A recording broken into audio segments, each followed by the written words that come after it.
ইংল্যান্ডের north ইয়র্কশায়ারের OG এবং ফজ নদীর অববাহিকায় অবস্থিত সিটি অফ ইয়র্ক হচ্ছে একটি ঐতিহাসিক নগরী। চতুর্দিকে প্রাচীন দেয়াল ঘেরা ঐতিহ্যবাহী এই শহরটির প্রায় 2 সহস্রাব্দ বছরের রাজনৈতিক এবং রাজতান্ত্রিক ইতিহাস রয়েছে। শহরটি নির্মিত হয়েছিল প্রাচীন রোমান শাসনামলের এবরকম ডাইনাস্টির 71 খ্রিস্টীয় পূর্বাব্দে।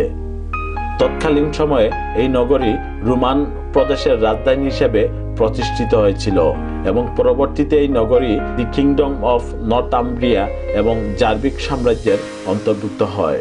মধ্যযুগীয় সময়ে এই নগরী উল ট্রেডিং সেন্টার বা পোশাক শিল্পের জন্য প্রসিদ্ধ লাভ করে এবং একই সময়ে এই নগরী নর্দার্ন এক্সেলসিয়া রাজ্য হিসেবে পরিচিতি লাভ করে চার্চ অফ ইংল্যান্ডের অন্তর্ভুক্ত হয়। 19 শতাব্দীতে এই নগরী কনফেকশনারি প্রস্তুতকারী প্রতিষ্ঠানগুলির জন্য বিখ্যাত হয়ে ওঠে এবং রেল যোগাযোগ ব্যবস্থার কেন্দ্রবিন্দুতে রূপান্তরিত হয়। এই শহরের মূল ঐতিহাসিক স্থাপনা হচ্ছে সিটি অফ ইয়র্ক মিনিস্টার, যেটি দেখার জন্য প্রতি বছর লাখো পর্যটকদের ভিড় জমে।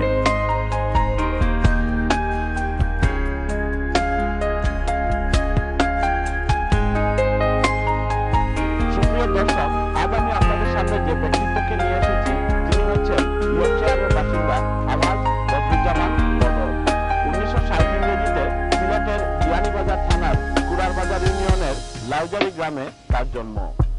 পিতা মৃত মোহাম্মদ মুজম্মিল আলী পেশায় ছিলেন একজন গৃহস্থ।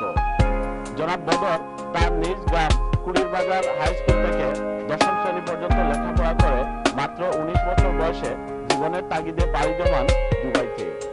দুবাইতে তিনি দেখেছেন কি নিদারুণ কষ্টের মাঝে জীবনের অর্জন করে নিতে হয়।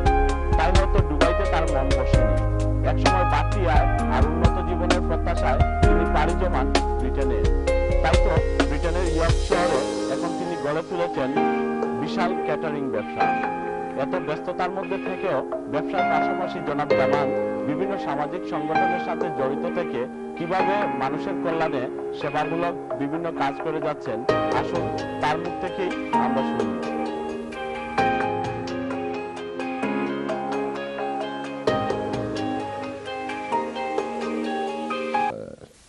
10% লেখাপড়া করার পরে আমার মাথায় ঢুকে গেছে যে বিদেশ লোক যাইতেছে পয়সা রুজি করার জন্য। তখন আমার বড় ভাই মিডল ইস্টে ছিলেন, উনি আমাকে ভিসা দিয়েছেন। আমি 83-তে মিডল ইস্টে যাই। তখন ওখানে যাইয়ে ওখানে কষ্ট করে দেখি যে পয়সা কীরকম রুজি করা যায়, অনেক কষ্ট। তখন মাথায় ঢুকে গেছে যে ইউরোপে ঢুকা যায়, ইউরোপে নিয়ে আসা যাওয়া। তখন আমি অনেক খোঁজাখুঁজি করেছি ভিসা লওয়ার জন্য, কিন্তু ভিসা লইতে না পারি। তখন আমি রিটার্ন টিকিট কেটে হিথ্রো এয়ারপোর্টে চলে এসেছি। হিথ্রো এয়ারপোর্টে চলে আসায় আমি 13 দিন ছিলাম। তখন 13 দিন থাকার মধ্যে আমার এক বাঙালি ভাই, উনি আগে এই দেশে আসেছিল, তখন ওকে ধরে হিথ্রো এয়ারপোর্টে নিয়ে গেছে। তখন আমাদের ইন্ডিয়ান এক সলিসিটার এবং আমাদের বাঙালি এক সলিসিটার ওখানে চলে গেছে। তখন ওর ইন্টারভিউ নেওয়ার সময় বলছে যে কেউ হিন্দি উর্দু মারতে পারে। তখন ওই আমার বাঙালি ভাই বলেছেন একজন বাঙালি আছে মিডল ইস্টে ছিল, হয়তো উর্দু হিন্দি জানতে পারে, আমি ওনাকে নিয়ে আসি। তখন আমাকে নিয়ে এসেছে বলছে তুমি কি হিন্দি জানো, উর্দু জানো? আমি বললাম হ্যাঁ আমি জানি। তখন ওর ইন্টারভিউটা আমি নিয়ে দিছি হিন্দিতে। তখন আমাকে বললো তুমি এখানে কি জন্য কীরকম আসো? বললেন আমি আসছিলাম পোর্ট ভিসার জন্য, কিন্তু পোর্ট ভিসা দিছে দিয়া কেটে ফেলছে ভিসাটা। বলছে তুমি কি 1,000 পাউন্ড দিতে পারবা? তখন আমি বললাম আমার কাছে $4,000 আছে, যত টাকা হয় আপনি নিয়ে যান। বললো না এখন দিতে হবে না, ভিতরে গেলে তুমি দিয়ে দিবে। তখন উনি একটা ফর্ম দিছে, ওই ফর্মটা আমি জাস্ট সিগনেচার করে দিয়েছি, উনি কাউন্টারে গিয়ে ওটা ফিল আপ করে দিয়ে দিছে। 2 ঘন্টা পরে বলছে আমাকে তুমি তোমার ফ্রেন্ডকে ডাকো তোমাকে নিয়ে যাওয়ার জন্য। তখন আমি আমার ফ্রেন্ডকে ফোন করছি, ফ্রেন্ড বলতে আমার ভাই গিয়ে নিয়ে এসেছে। তখন এখানে এসে তো যে অবস্থা দেখি যে রেস্টুরেন্ট ছাড়া আর কোনো কাজ নাই। তখন আমি রেস্টুরেন্টে 2-3 সপ্তাহ ঘোরাঘুরি করছি, আমার আত্মীয় স্বজন সবাই আছে ওখানে। তখন আমি রেস্টুরেন্টে কাজে স্টার্টিং করেছি।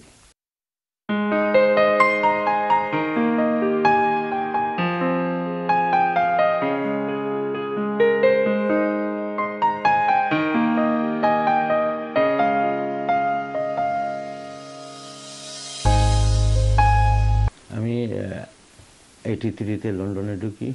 লন্ডনে ঢুকি আমার ভাই নিয়ে আসছে, আমার চাচার ঘরে গেছি। ওখানে খাওয়া দাওয়ার পরে আমি ইয়র্কে চলে আসি। আমার ছোটো ভাই ও নিজের বিজনেস। তখন আমি 2 সপ্তাহ ঘোরাফেরা করছি। এরপরে ওখানেই কিচেনের সিঙ্গে কাজে লাগে গেছি। তখন এই কাজ আমার কাছে পছন্দ হয় নাই, অনেক হার্ড কাজ। তখন আমি 3 সপ্তাহ করে আমি ওকে না বলে আমি লন্ডন আবার চাচার কাছে চলে গেছি। বলছি যে না আমি এখানে সেলাইতে টেলারিংয়ে আমি ঢুকবো। তখন আমার এক ফ্রেন্ড 1 সপ্তাহ গেছে, তখন আমার এক ফ্রেন্ড বলছে রেস্টুরেন্ট কাজ করে, বলছে যে আমাদের ওখানে লোক নাই, তুমি চলে আসো, ওখানে কিছু হেল্প দিবে। আমি বলছি না আমি রেস্টুরেন্টে কাজ করব না। ও বলছে না তুমি আসতেই হবে। তখন আমি ওখানে চলে যাই। যাওয়ার পরে আমাকে বলছে যে এটা করো।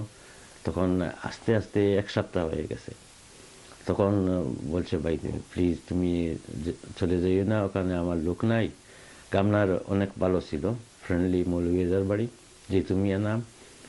তো উনি বলছে তুমি আমার ভাই, তুমি এখান থেকে যাইতে পারবে না, তুমি এখানে থাকো। তখন 6 মাস আমি ওখানে কাজ করি, খুব ফুর্তি আমোদ করি।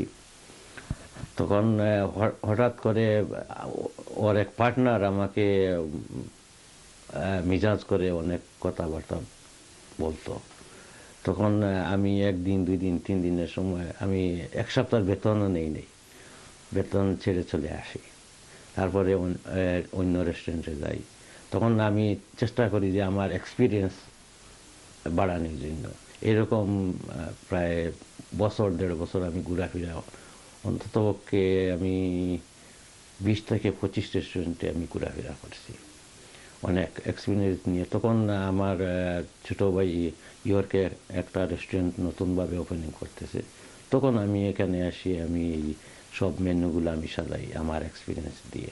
তখন বিজনেস অতি ভালো, 12-14 হাজার বিজনেস 85-এ করেছে। তখন কাজ করে এখানে প্রায় আমি আনলিগ্যাল হয়ে যাই। তখন আনলিগ্যাল হয়ে যায়, এখানে অনেক লোক ধরার জন্য আসে। তখন আমি এখান থেকে লন্ডনে চলে যাই। লন্ডনে গিয়ে অনেক জায়গায় কাজ করে আমি চেষ্টা করি যে আমি দেশে চলে যাব, আমি দেশের জায়গায় বিজনেস করব বা অন্য কিছু। আমি শুক্রিয়া মার্কেটে আমি দোকান কিনে ফেলছি। তখন আমি সব প্রিপারেশন নিয়ে গেছি, আমি দেশে চলে যাব। তখন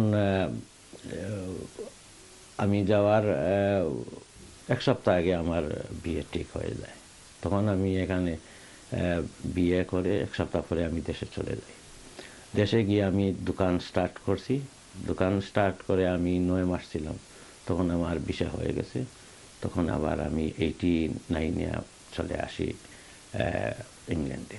তখন আমার ভাই হিথ্রো এয়ারপোর্ট থেকে সোজা নিয়ে এসেছে, তখন ওর করেছিলাম। তখন আমার মাইন্ডে ঢুকে গেছে যে আমি বিজনেস কীরকম করব। তখন আমি বছর খানিক আমি কাজ করেছি, কিছু পয়সা হয়েছে। তখন আমার ভাই সহযোগিতা করেছে, আমি নিজে পয়সা রুজি করেছি। তখন আমি ঘর কিনেছি। ঘর কেনার পরে তো যখন আমি চেষ্টা করি যে বিজনেস কীরকম করা যায়, তখন হঠাৎ করে এক জায়গা পেয়ে গেছি 92-তে। তখন উইটবি, জায়গার নাম উইটবি, ওখানে আমি বিজনেস স্টার্ট করি। তখন আমার কাছে পয়সা ছিল না, 900 পাউন্ড ছিল আমার কাছে। তো ওই 900 পাউন্ড স্টার্ট করে আমি কিছু লোন নিয়েছিলাম 14,000 পাউন্ড। তখন আমার বিল্ডিংয়ে খরচ, business start all together 70,000 pound. তখন ব্যাংকে আমাকে হেল্প করেছে। আমার কাছে 13 লাখ টাকা বাংলাদেশে ছিল, ওইগুলো আমি বদলি করে নিয়ে আসি লন্ডনে ওই বিজনেসের ঢুকে।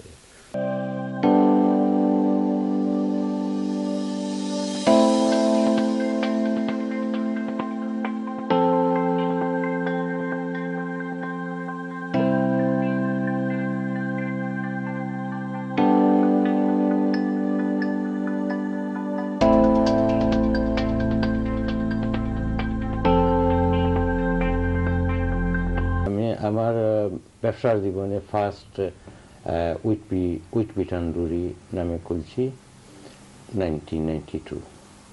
তখন কিছু চলতে অসুবিধা হয়েছে, এরপরে আস্তে আস্তে ব্যবসা বাড়িছে। তখন থেকে আমার ব্যবসা জীবনে ব্যবসা শুরু।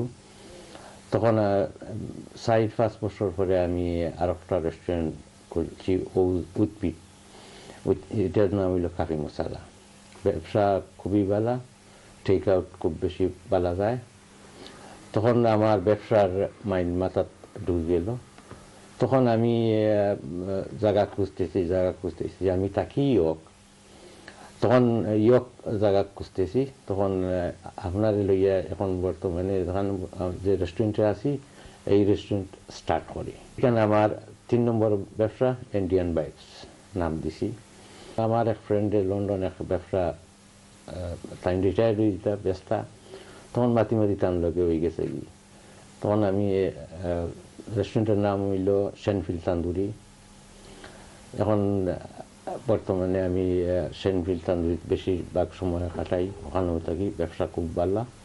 এগুলো লন্ডনের প্রায় মানুষ এগুলো জানেন, এই রেস্টুরেন্ট সম্বন্ধে খুবই ভালো চলতেছে।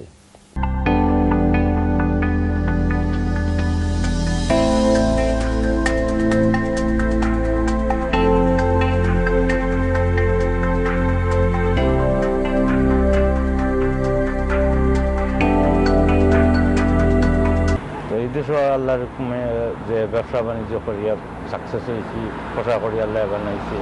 কিন্তু এখন চেষ্টা করিলাম যে দেশের নিকুঞ্চা করতাম পারি। তো আলহামদুলিল্লাহ দেশও আমি আমার নামে একটা মাদ্রাসা করছি, মাদ্রাসা চালাইয়া যাইলাম। 95 জন ছাত্র আছে, বছরও 15 জন, 20 জন, 30 জন করি 12 বছর আমি আমার নিজে চালাইয়া যাইলাম। এরপরে আমি আমার এলাকাত যার ঘর নাই তার ঘরের টিন দিছি। অনেক জায়গাতে আমি টিউবওয়েল, পানি খাওয়ার লাগি টিউবওয়েল গাড়িয়া দিছি। দেশও বছরও 2 বার যাই। এরপরে ব্যবসা এখানেও আছে, ব্যবসার লাগি ঘুরিয়া হয়। দেশের গেলে সবসময় আমি গরিব দুঃখ করিয়ে আমি যা পারি আমার তবে আমরা সাহায্য করিয়ে থাকি। ছোটোবেলার তো আমি যখন আমরা দেশের পানি টানি বন্যা হইতো, তখন আমি আমার লঙ্গি দিয়া আমার বর্তমানে চাউল আমার মা বাপরে লুকাইয়া নিয়ে আমি তারা আমার একটা অ্যাম্বিশন ছোটোবেলার থাকি। তখন আমি আমার পকেটে যদি 1 টাকা থাকে, কেউ যদি চায় আমি তারে 8 আনা দিলাই কোনো সময় আমি আমার পকেট খালি কিন্তু আমি পয়সা ও ধরনের দিয়ে ওর আমার মন মস্তি এখনো আমি যে জায়গাতে আছে আমি অনেক জায়গাতে সবসময় অসুবিধাতে আছে আমার এলাকাতে এক জায়গাতে মসজিদে উজুখানার জায়গা নাই কিন্তু আমি উজুখানার জায়গা বানাইয়া দুই তিন জায়গাতে আমি দিছি আমাদের এলাকার বৈরিগেদের বাজারে একটা মসজিদের উজুখানা আমি 13 লক্ষ টাকা ওখানে আমি খরচ হয়েছে আমি 13 লক্ষ টাকা দিছি এই বড়লেখা একটা মাজারে উজুখানোর জায়গা আমি দিছি বানাইয়া অনেক মসজিদ মাদ্রাসাতে আমার কন্ট্রিবিউশন আছে আর আমি এগুলা আমার মন থেকে আমি করি যে আমার এগুলা করলে আমার আনন্দ লাগে ইয়ক মসজিদের লাগিয়ে বাংলাদেশি টেলিভিশনে গেছি গিয়া অনেক পয়সা উঠছে প্রায় 110,000 পাউন্ডের মতো উঠছে আশা করি আগামী বছর আমরা মসজিদ কাম স্টার্ট করে দিব যেহেতু আমরা মসজিদের মানুষ আমরা আগে কমিউনিটি ছোট মসজিদ আছিল এখন কমিউনিটি বাড়ি দিছে মানুষও বাড়ছেন ইউনিভার্সিটির ছাত্রসকলও বাড়িছেন অনেক মিডিল ইস্টর ছাত্রসকল মসজিদও জায়গা হয় না মসজিদ বানানির লাগি এখন আমরা প্রোগ্রাম নিছি আর আগামীতে আমরা কমিউনিটি সেন্টার একটা করার উদ্যোগ নিব আমরা লোকাল কমিউনিটির সাথে আলাপ আলোচনা হওয়ার সবসময় কিন্তু আমরা এক জায়গায় বইতাম পারলাম না সুন্দর মতো আগে চেষ্টা করার আমার ইমপ্রেশন আছে আমি সারারে লইয়া একটা কমিউনিটি সেন্টার নিয়ে করা যায় Assalamu alaikum. My name is Salwa and I'm the fourth child of Muhammad Badruzzaman. I've got an elder sister and 2 elder brothers, then it's me and then I've got a younger sister. Growing up, my dad has been very influential and has been a massive inspiration to us all. He came to this country with nothing and with the support of my mother, he's now a very successful businessman. Recently, he just bought a new restaurant in London, which is doing very well and inshallah its success continues. For the last 30 years, my dad has put in a lot of hard work and effort to get to where he is now and provide for his family, and he always managed to find time to spend with his family. So it was really nice to see that he had a really good balance between home life and work life. In our lifetime, I want to lead a successful life and career just like my dad, as well as my brothers and sisters, and I hope that he's proud of us just like we are proud of him. Assalamu my name's Shubar Zaman. I'm the eldest son of Badr Zaman. Growing up, I've seen my dad take part in numerous charity events and charity work. His key one would be the madrasa he built in his village back home in Bangladesh. He built that on his own and he maintains it to this day. And going back, he goes back to Bangladesh every so often just to make sure it's running well. I've been back with him numerous times and seen the madrasa for myself on our way to our village, and it just makes me happy seeing that there. Going inside, talking to the students, the teachers, you know, it just makes us feel proud of what he has achieved. He took part when the floods happened in Bangladesh. He was helping with the Just Help Foundation, where they went and delivered aid, and he takes part in other charity events across Bangladesh as well. So he helps the poor, gives out rice and lentils to the poor every year when he goes back, and just makes us proud seeing what he has done. And the poor people are at the front of his mind at all times, and just hopefully in the future I hope that I can keep up the work that my dad has done and hopefully maintain the madrasa as well like he has done, just to make him proud. আসসালামু আলাইকুম আমার নাম আখলাকুজ্জামান হারুন আমার বড় ভাই বদরুজ্জামান বদর তাই আমরা side ভাই মধ্যে বড় ভাই আমেরিকার তখন আমরা ইয়ক টাউন আমরা 3 ভাই থাকি সো তাই নিলে আমরা 2 নম্বর বড় ভাই সো তাই এখন ভেরি সাকসেসফুল বিজনেসম্যান আপনার তার রেস্টুরেন্ট উইথ বি একটা রেস্টুরেন্ট আছে ইয়কও একটা রেস্টুরেন্ট আছে সো তাই এভরি ইয়ার বাংলাদেশও যাই আপনার গরিব দুঃখী মানুষের সেবা করার লাগে তো আমরা ইউনিয়নের মাঝে যত গরিব দুঃখী মানুষ সকলে আছেন আমরা তার মাঝে যত গরিব মানুষ আছেন তাই এভরি ইয়ার গিয়ে আপনার এরারে খেউরের টিউবওয়েল খেউরের গড় খেউরের টিন আর খেউরের আপনার চাউল ডাইল এভরি ইয়ার তাই বাটিয়া দিন আর আমার ভাই খুব ভদ্র নম্র একজন মানুষ তাই গরিব হলের সেবা করবার লাগি তাই খুব আমার সব ভাইন্তর মাঝে গরিব হলের সেবা করবার লাগি তাই খুব ভালো পাই সো আমরাও এই ধরনের উদ্যোগ আমরাও খুব ভালো পাই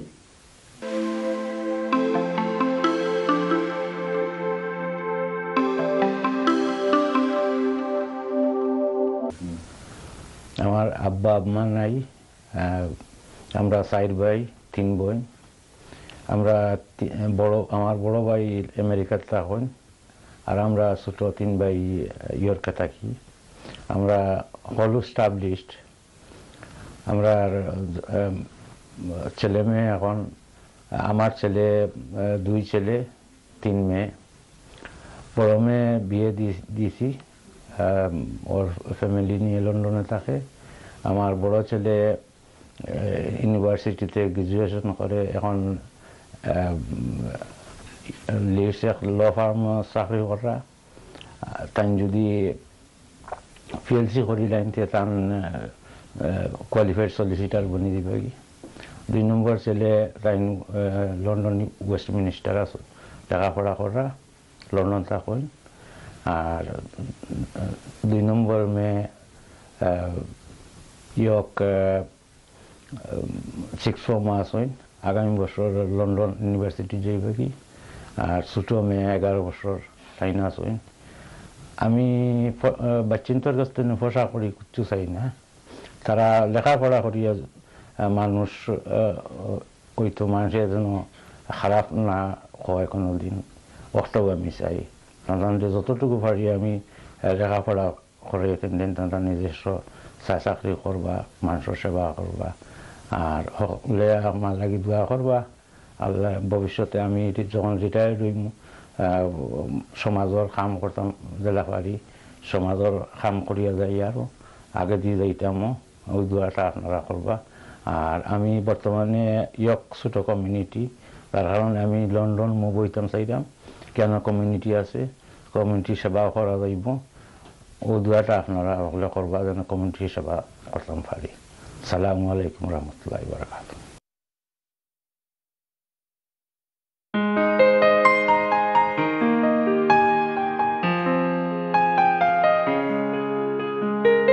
বদরুজ্জামান ছোটবেলা থেকে মানুষের দুঃখে ব্যথিত হতেন। কৈশোরে তার পিতা যখন তাকে বাজার শেষে 2 আনা পয়সা দিতেন, সেই পয়সা তিনি গরিবদের বিলিয়ে দিতেন। ঠিক তেমনি আজও তার হাত প্রসারিত। বাংলাদেশে নিজ এলাকার উন্নয়ন আর শিক্ষা প্রসারে তার রয়েছে বিশেষ অবদান।